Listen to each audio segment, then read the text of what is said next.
About Manhattanville and the fact that I don't know if you're dead or not. I know, right? Still heartbreaking. Yeah, I wasn't supposed to be, and then there was a scene that we didn't end up shooting, and then so it's just ambiguous. Man, it's just that Katia keeps taking her real Rachel's real life husband and on screen. I know, it's hard.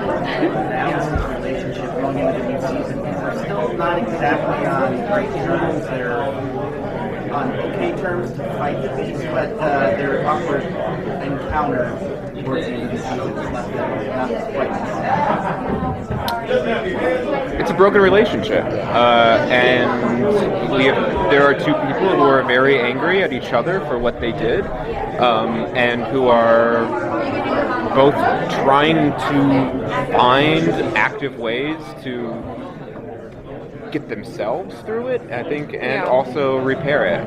Yeah, I think there's a lot of self-preservation, and they're just trying to get through the task at hand.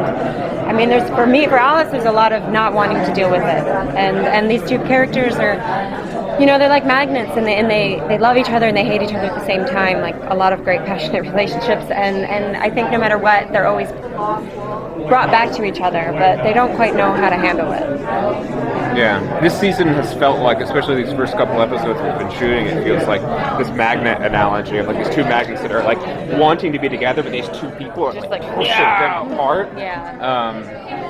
That's the feeling of it. Yeah. In the book, Alice is actually supposed to be dead, but with the producers, they kept your character alive for the show. Did they tell you anything about her, what they have planned for her? Like, I mean, beforehand, like, okay, just so you know, this is gonna happen. She's gonna be fine. And when I got the script, the pilot, and I fell in love with it, and I read the books, and I loved Alice so much, that was one of my questions to them, is I knew the fate of her at the end of the first book, and they said they weren't sure. I mean, at the time, nobody knows what they're going to do, and I knew signing on no matter what, I love this character, and if she dies, she dies. It didn't matter to me, but I think what they've done with it is fascinating and awesome, and a great thing we get to explore, and something that I don't think the fans are expecting, and I'm excited about it.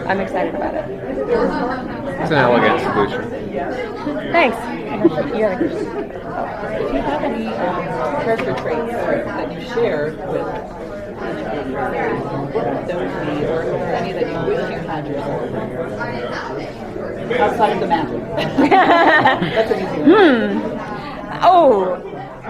There's something about the kind of people who can learn magic in this world that they're able to focus on something in a way that I am unable to. People who can sit down and work on one problem until it's done.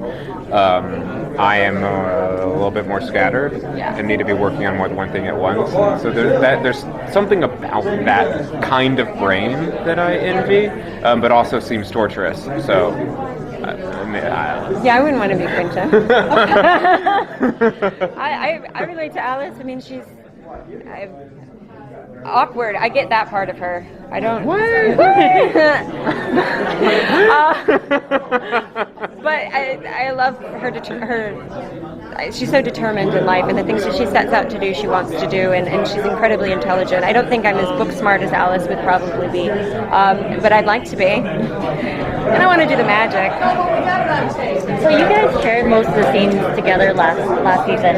Are we going to see more of you guys apart and explore your relationship with Penny since something happened between the two of you, and explore your relationship with Margot and Elliot since something happened between you three, you two?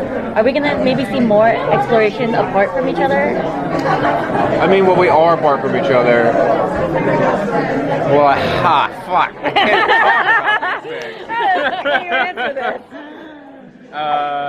It's especially the beginning of the season is much more ensemble based. We've thrust these people all into one room with one problem, and so they are all trying to solve it together. We will begin to what's the word? Break off, whatever. Fracture off into our separate parties eventually, and what that is, I can't talk about. Yeah, I mean,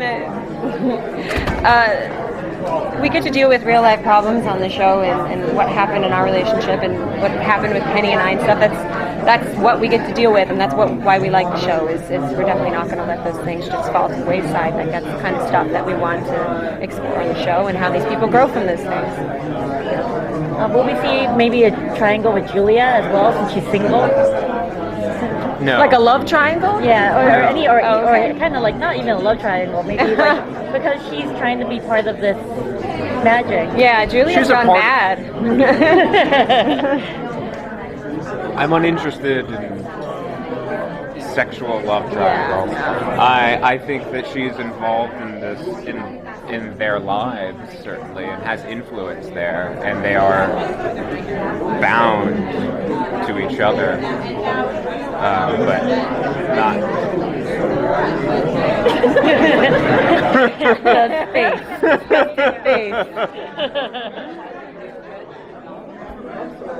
Yeah, we've read them all. Before you were cast, or was it one of those?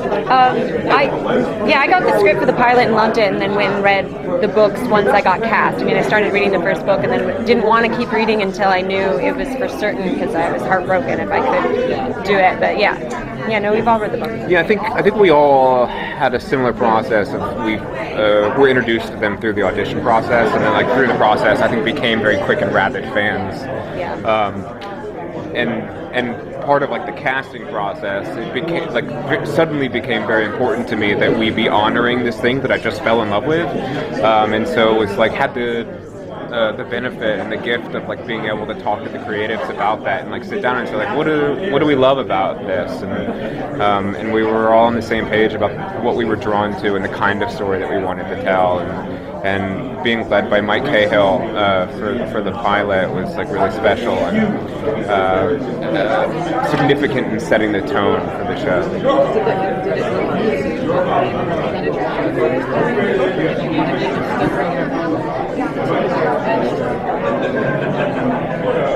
For me, I want to be the best Quentin. I love who he is.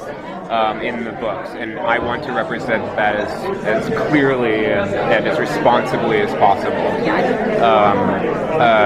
with the knowledge that like we all have our own filters with which we take in information and read things and things that we're drawn to. So my Quentin's different than your Quentin's different than your Quentin. So I'm doing my very best version of him, but he is inspired 100% by those novels. Yeah, I mean, we read the books on set, and we're very, very big fans of what Liv did with them, and it's our own interpretation, but try our best to stick to the books and how we feel about them. You know, we're fans of the books as well, so it's fans making the show. So often, when you're shooting a scene, you feel lost, you Yeah. don't know exactly what you're doing, and we have the benefit of having these books to flip back to and be like, oh, right, this is the feeling, and this is where they are, and then to bring that into the scene is It's wonderful. It's a great real gift. gift, yeah.